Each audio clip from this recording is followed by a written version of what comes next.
বিশিষ্ট লেখক হৰেকৃষ্ণ ডেকাৰ এটি বিশেষ লেখা উপকথা। এই উপকথাৰে এটি শীৰ্ষক হৈছে সন্ধান। 4জন বন্ধু আছিল। তেওঁলোকৰ মাজত প্ৰায় বিভিন্ন আধ্যাত্মিক বিষয় লৈ তৰ্ক বিতৰ্ক হৈছিল আৰু তাৰে এটা বিষয় আছিল স্বৰ্গৰ অস্তিত্ব। তেওঁলোকে ইজনে সিজনক সোধা পোছা কৰিছিল, স্বৰ্গ কি, স্বৰ্গ ক'ত ইত্যাদি। কিন্তু কোনো কাৰো বিশ্বাসৰে মিল নথকাৰ বাবে তেওঁলোকে কোনো এটা সিদ্ধান্তত উপনীত হ'ব পৰা নাছিল। এদিন তেওঁলোকে স্বৰ্গৰ সন্ধানত ওলাই যোৱাৰ সিদ্ধান্ত ল'লে আৰু প্ৰতিজনে নিজৰ নিজৰ বিশ্বাস অনুসৰি বেলেগ বেলেগ পথ বাছি ল'লে। 4জনৰ ভিতৰত 3জনে যাত্ৰা আৰম্ভ কৰিলে। এজনে পৰ্বতৰ শিখৰলৈ বুলি খোজ ল'লে, দ্বিতীয়জনে মৰুভূমিৰ পথ বাছি ল'লে আৰু তৃতীয়জনে উত্তাল সাগৰেৰে যাত্ৰা কৰিলে। প্ৰতিজনৰে যাত্ৰা আছিল অতি কষ্টকৰ আৰু বিপদসংকুল।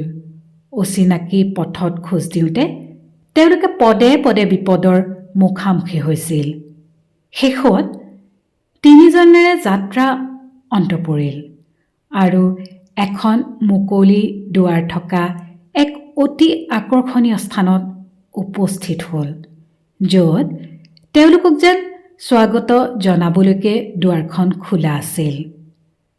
আশ্চৰ্যজনকভাৱে তেওঁলোকে দেখিলে যে ভিন্ন পথেৰে আহিও তেওঁলোক আটাইকেইজন একেটা স্থানতে উপস্থিত হৈছেহি।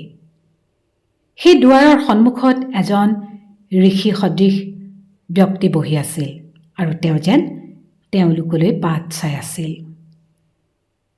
যেতিয়া তেওঁলোক ওচৰ পালে তেওঁলোকে স্তম্ভিত হৈ দেখিলে যে সেই ব্যক্তিজন আন কোনো নহয়, তেওঁলোকৰ 4ৰ্থজন বন্ধুহে আছিল। সেই 4ৰ্থজন বন্ধুৱে শেষ মুহূৰ্তত যাত্ৰা কৰাৰ ধাৰণাটো বাদ দি এই সন্দৰ্ভত অলপ বেছিকৈ চিন্তা কৰাৰ সিদ্ধান্ত লৈছিল। যাত্ৰা কৰি অহা বন্ধু 3জনে দেখিলে যে তেওঁলোকে কম বয়সতে এৰি থৈ যোৱা তেওঁলোকৰ সেই বন্ধুজন এতিয়া বহুত বুঢ়া হৈ গৈছে। তেওঁলোকে ইয়াৰ কাৰণ সোধাত বন্ধুজনে সহজভাৱে উত্তৰ দিলে, তোমালোকচোন বুঢ়া হৈ পৰিছা। যিয়েই নহওক, মুকলি দুৱাৰখন দেখি 3 বন্ধুৰ মন আনন্দত নাচি উঠিল আৰু তেওঁলোকে একেস্বৰে চিঞৰি ক'লে, আমি স্বৰ্গৰ দুৱাৰ পালোহি আৰু চোৱা, আমি সকলোৱে একেলগে আহি উপস্থিত হ'লো।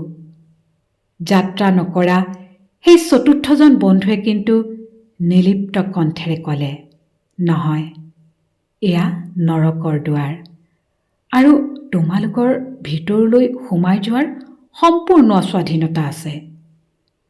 কথাটো তেওঁলোকে বিশ্বাস কৰিব নোৱাৰিলে আৰু সুধিলে, এয়া কেনেকৈ সম্ভৱ?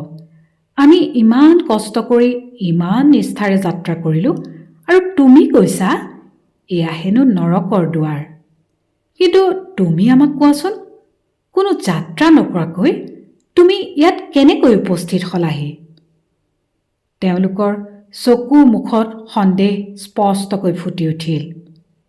যাত্ৰা নকৰা বন্ধুজনে গম্ভীৰ কণ্ঠেৰে উত্তৰ দিলে, মই কোনো যাত্ৰা কৰা নাছিলোঁ, কিন্তু মোৰ বাবে সময়ো নিজেই যাত্ৰা কৰিলে।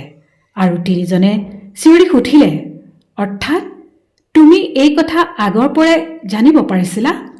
তেওঁ উত্তৰ দিলে, হয়, মই অনিবাৰ্যতাক জানিছিলোঁ। তাৰে এজনে সুধিলে, তেন্তে স্বৰ্গ ক'ত?